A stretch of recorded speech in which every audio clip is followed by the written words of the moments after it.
की बहस चलाई जा रही कि एक कॉन्स्टिट्यूशन को बदलना चाहिए। क्यों बदलना चाहिए नहीं मालूम, किस लिए बदलना चाहिए नहीं मालूम, क्या वजह है बदलने की नहीं मालूम, बदलना है बस।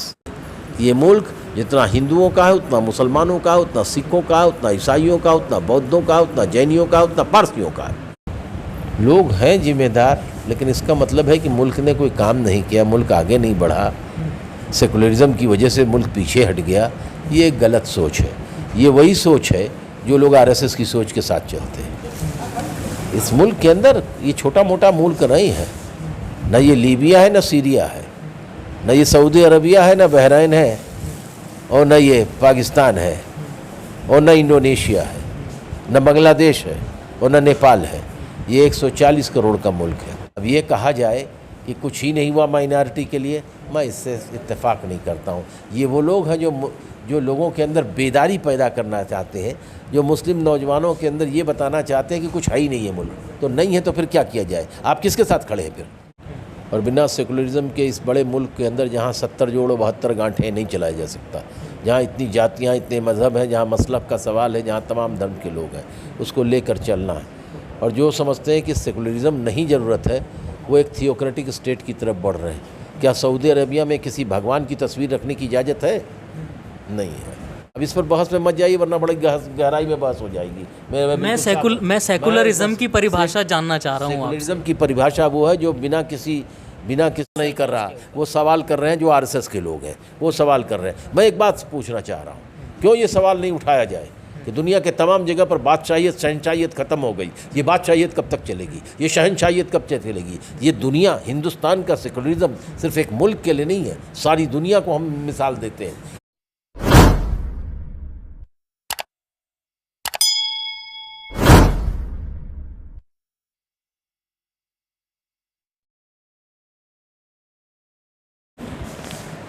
मेरे साथ इस वक्त मौजूद हैं भारत के एक सीनियर सहाफ़ी अतुल अंजान साहब, जिनसे सभी वाकिफ़ हैं। सर, सबसे पहले तो आज जो प्रोग्राम रखा गया है कॉन्स्टिट्यूशन बचाने के लिए, किस तरीके से बचाया जाएगा जिस तरीके के मौजूदा हालात बने हुए हैं? हिंदुस्तान में हर दौर में कोई न कोई संगीन हालात पैदा होते हैं, और हर दौर में हम लोग अपनी एकता से, अपनी ताकत से, और इस हिंदुस्तान के अंदर जो हमारी आज़ादी की लड़ाई में जो सांझी शहादत थी, उससे जो सांझी विरासत मिली है, उसको लेकर आगे बढ़े। इसलिए हर दौर को हम लोग अपने अंदाज से जीतते रहें और आगे बढ़ते रहें। आज के दौर में ये ज़रूर एक समस्या पैदा हो गई है कि इस बात की बहस चलाई जा रही कि एक कॉन्स्टिट्यूशन को बदलना चाहिए। क्यों बदलना चाहिए नहीं मालूम, किस लिए बदलना चाहिए नहीं मालूम, क्या वजह है बदलने की नहीं मालूम, बदलना है बस। ये एक सवाल हमारे फ़िरका वारियत की बुनियाद पर जो लोग मुल्क चलाने की कोशिश करना चाहते हैं, उनकी सोच बन रही है, और इसके ख़िलाफ़ लोगों का मन भी बन रहा है। कोई अभी इस मुल्क के अंदर बहुत कम 1-2% लोग होंगे जो इस बात को कहते हैं कि हिंदुस्तान के आइन को बदलना चाहिए। बाकी वगैरह लोग इन आइन को बदलने के लिए तैयार नहीं, बल्कि वो ये कहते हैं कि हिंदुस्तान के आइन को मजबूती से लागू किया जाए। हिंदुस्तान के आइन में जो अधिकार हिंदुस्तान के आवाम को दिए गए हैं, चाहे वो औरत हो, चाहे आदमी हो, चाहे वो आदिवासी हो, चाहे दलित हो, चाहे वो हिंदू हो या मुसलमान हो, चाहे वो जैनी हो या बौद्ध हो या पारसी हो, हिंदुस्तान की निगाह में सब बराबर है। हिंदुस्तान की आइन में कहा गया रोटी, कपड़ा, मकान, दवाई, शिक्षा ये राज्य का कर्तव्य है। स्वास्थ्य का देखभाल राज्य का कर्तव्य है, सरकार की जिम्मेदारी है। तो उन जिम्मेदारियों की तरफ से अगर आप हटना चाहते हैं तो आप संविधान बदलना चाहते हैं। आप संविधान बदल के कहना चाहते हैं कि संविधान का मतलब है कि जो आदमी बहुसंख्यक हो जाएगा वही सरकार चलाएगा, हमको विधि विधान जो उसकी सोच होगी वही राज चलेगा, वही काज चलेगा। ऐसा तो होगा नहीं। हमारे बाबाए कौम और हमारी आज़ादी की लड़ाई के अंदर जो तमाम सूरमा थे, जो 300 लोगों ने मिल कर के हमारे संविधान सभा को, कॉन्स्टिट्यूएंट असेंबली को बनाया था, उनकी सोच साफ़ है। ये मुल्क जितना हिंदुओं का है, उतना मुसलमानों का है, उतना सिखों का है, उतना ईसाइयों का, उतना बौद्धों का, उतना जैनियों का, उतना पारसियों का है। मज़हब की बुनियाद पे हम किसी के साथ नाइंसाफ़ी नहीं कर सकते। सवाल ये उठता है, जब से देश के अंदर सरकार बदली 2014 से जो है लगातार एक आवाज़ उठती है कि एक ख़ास मज़हब ख़तरे में है और दूसरे ख़ास मज़हब को जो है उसमें निशाना बनाया जाता है। तो ऐसा कॉन्स्टिट्यूशन में बदल करके वो क्या लाना चाहते हैं जिससे कि ये सारी चीज़ें ख़त्म हो जाएंगी? क्या ये मुमकिन है?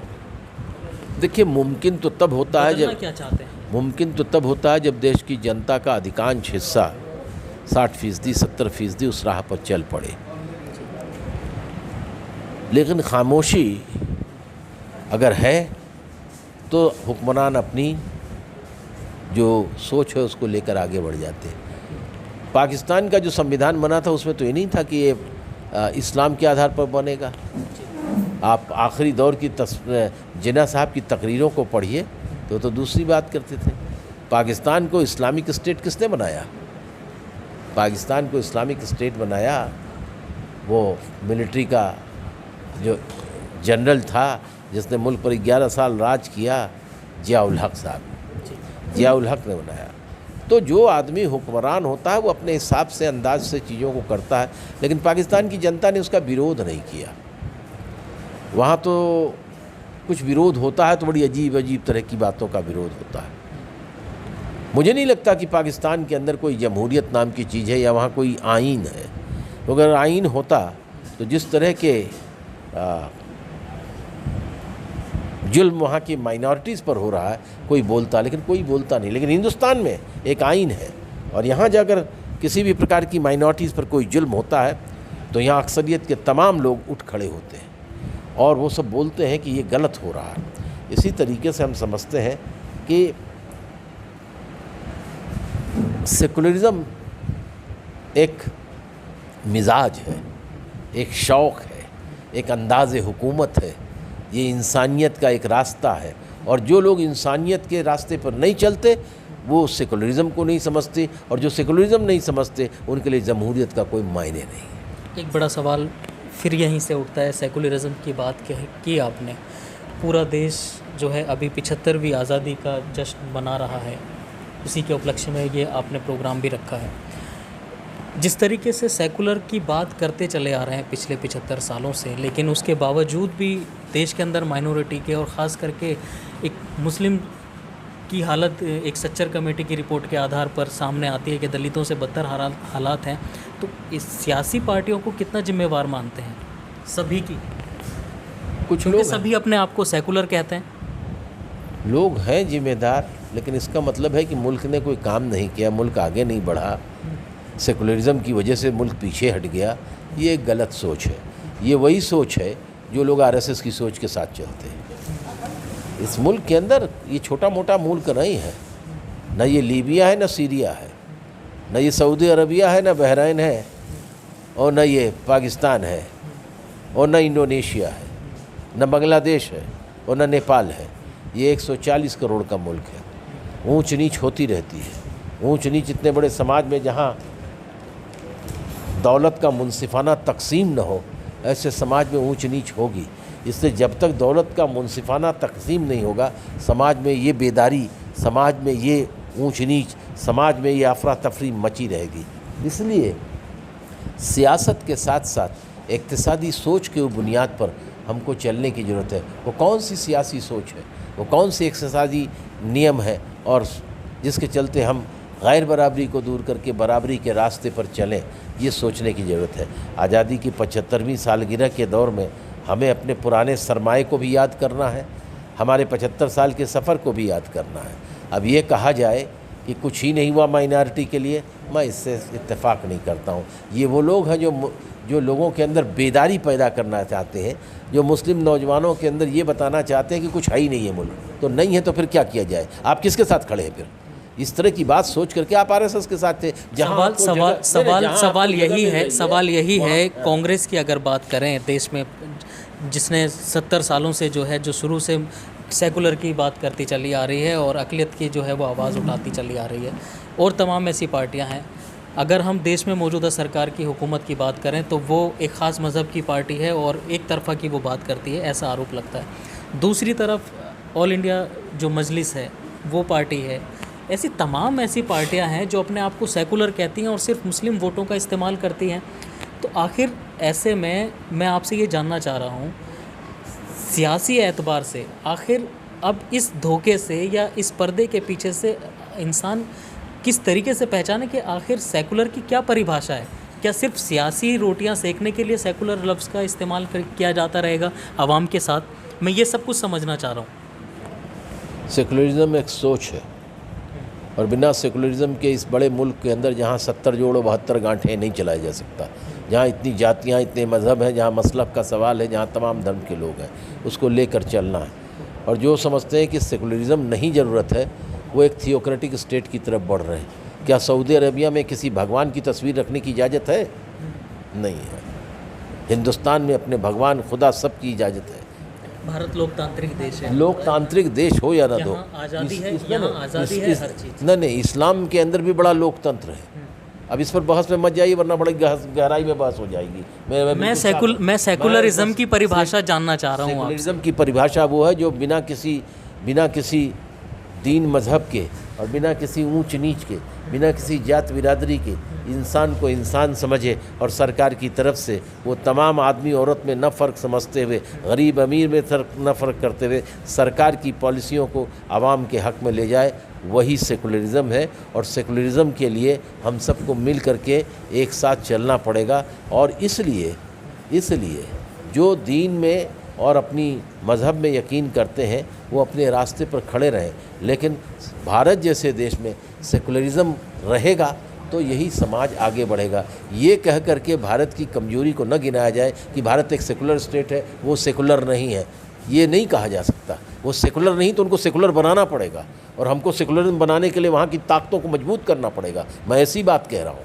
ये क्या किया जाना चाहिए, क्या किया जाने की ज़रूरत है जिससे लोगों को ये समझाया जा सके कि असल में सेकुलरिज्म जो है वो ये है, अवाम के बीच में लोगों को किस तरीके से बेदारी करी जाए। नहीं, 60 साल आपने कांग्रेस सवाल करते हैं सेकुलरिज्म, कोई सवाल नहीं कर रहा, वो सवाल कर रहे हैं जो आरएसएस के लोग हैं, वो सवाल कर रहे हैं। मैं एक बात पूछना चाह रहा हूँ, क्यों ये सवाल नहीं उठाया जाए कि दुनिया के तमाम जगह पर बादशाहियत शहनशाहियत ख़त्म हो गई, ये बादशाहियत कब तक चलेगी, ये शहनशाहियत कब तक चलेगी? ये दुनिया, हिंदुस्तान का सेकुलरिज्म सिर्फ एक मुल्क के लिए नहीं है, सारी दुनिया को हम मिसाल देते हैं।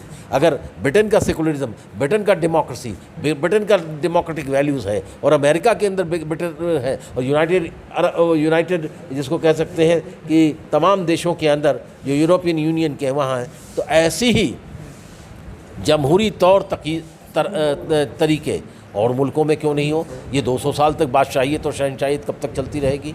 ये नहीं चलनी चाहिए, और इसका बुरा असर दुनिया में जब तक बादशाहियत शहनशाहियत रहेगी, ये राजे रजवाड़े रहेंगे, सेकुलरिज्म की लड़ाई कमज़ोर होगी। सहाफ़त में पूरी उम्र जो है आपने गुजारी है अपनी, मौजूदा वक्त में सहाफ़त को, मीडिया को किस तरीके से देख रहे हैं आप?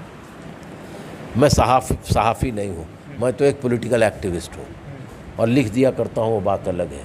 लेकिन मौजूदा दौर के अंदर तो सरकार ने अपनी नीतियों से, अपनी पॉलिसियों से एक घुटन का माहौल तैयार किया है, और वो ये सोचते हैं कि एक मज़हब को दूसरे मज़हब से लड़ाने से, एक जात को दूसरे जात से लड़ाने से उनकी सरकार बनी रहेगी, उनका सरकार का तौर तरीका रहेगा। ये सोच के ख़िलाफ़ लड़ना पड़ेगा, और लोग उठ खड़े हुए हैं, लोग चल पड़े हैं, और ऐसी ताकतों को, और ये बाएं बाजू की ताकतों ने इसकी अगुवाई की है। वो जितने भी सिविल सोसाइटी ऑर्गेनाइजेशन है, जितने भी नॉन गवर्नमेंटल ऑर्गेनाइजेशन है, वो सेंटर टू लेफ़्ट है, वो सेंटर टू लेफ़्ट है। उनकी सोच के साथ आज वही सब चीज़ों को करते हैं, और बाएं बाजू की पार्टियां उनके साथ मजबूती से खड़ी होती हैं, और हमारे लाखों किसान मजदूर उनके साथ खड़े होते हैं, नौजवान खड़े होते हैं। इस मुहिम को जितना हम तेज़ करेंगे उतना ही सेकुलरिज्म की लड़ाई मजबूत होगी। सब चल रही है, ऐसा नहीं कुछ कम चलता है, कुछ ज़्यादा चलता है, कुछ कम चलता है, कुछ ज़्यादा। इस तरह की वारदातें होती हैं। इस तरह की वारदातों को सरकार को मजबूती के साथ उनसे निपटना चाहिए, उनके खिलाफ़ कार्रवाई करनी चाहिए। यही मेरी सोच है और यही बात है। अगर सरकारें नहीं करती हैं तो सोचिए, हम खाली यहाँ पर सोशल मीडिया से लड़ाई लड़ेंगे, सड़क पर क्यों नहीं उतरते लोग? सियासी पार्टियों को गाली देने से काम बनेगा? फलाने की लड़की, फलाने की मज़हब की, फलाने की जात के, और उस जात के ठेकेदार क्या कर रहे हैं? उस जाति के ठेकेदार क्या कर रहे हैं? वही तो मैं आपसे जानना नहीं, वो जानना उनसे पूछिए। ये जो तमाम तरह के जो पंडित जी हैं, धर्मगुरु हैं, जो हजरत हैं, उनसे जाके पूछिए कि क्या कर रहे हैं वो क्यों नहीं गए उनके घरों पर। हमसे तो पूछ रहे हो गए, वो तमाम कहाँ गए, वो दीन के तमाम बड़े ठेकेदार, वो क्यों नहीं गए। अभी हम कहेंगे तो गड़बड़ हो जाएगा। ये दौर नहीं है। ऐसी दिल्ली में सारे हजरत रहते हैं, एक हजरत नहीं गए। उनके बारे में आप नहीं सोचते हैं। उनके बारे में खाली तसला भर मुर्ग खाने के लिए रह गए हैं। और नौजवान लोग आगे बढ़ करके, समझदार दानिश्वर लोग आगे बढ़ करके इस तरह की सोच के खिलाफ अपनी आवाज़ बुलंद करेंगे, तभी काम चलेगा। और नहीं करेंगे तो इसका फ़ायदा जो लोग बरसरे इक़्तिदार हैं उनको मिलेगा।